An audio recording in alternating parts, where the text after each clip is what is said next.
Bridgertons. What if I told you that what's happening right now between Iran, Israel, and the USA might sound biblical to some done?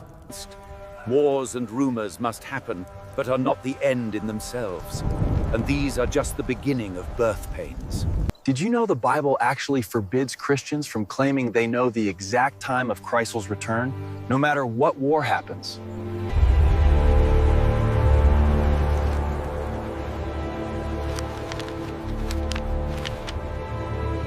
Modern Iran is widely called Persia by prophecy teachers.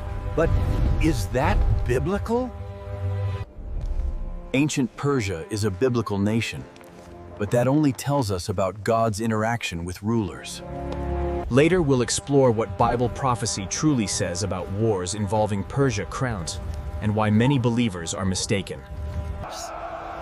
One prophecy often cited in such debates is Ezekiel 38:39, the Gog and Magog war. Son of man, set the face against Gog. Scholars interpret ancient Persia, mentioned in this prophecy. BU prophecy requires specific conditions. Eager Israel dwelling safely, not currently present. After many days thou shalt be visited.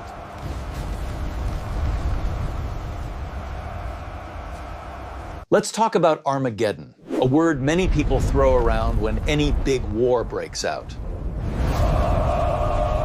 Armageddon is a specific end times gathering of armies described at the final judgment.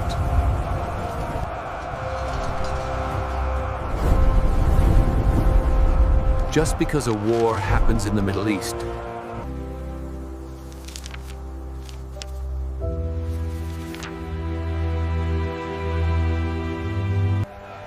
The Bible never names America or USA. Some use types and shadows, but direct prophecy about America is not found in Scripture, only interpretive correlations.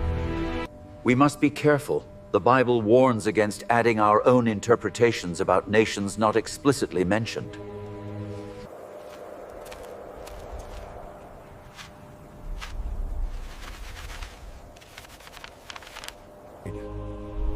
The weight of history rests upon us, illuminated by these sacred commandments. The projection shows a convergence. This isn't just Armageddon, sir. It appears to be divine endorsement. So we are to believe the heavens are taking a side. Christians must be cautious about political use of Scripture. Thus saith the Elohad, they prophesy the dreams of their own heart.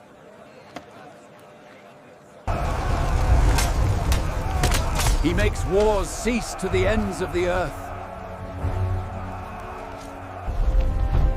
Scripture says wars will happen, but also teaches how believers should respond. If it be possible, live peaceably with all men.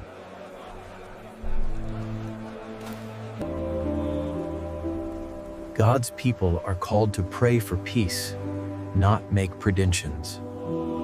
1 Timothy 2, verses 1. Prayers, supplications, and intercessions. The Bible says yes to war happening, but no to using any current war as the prophecy. Take heed that no man deceive you.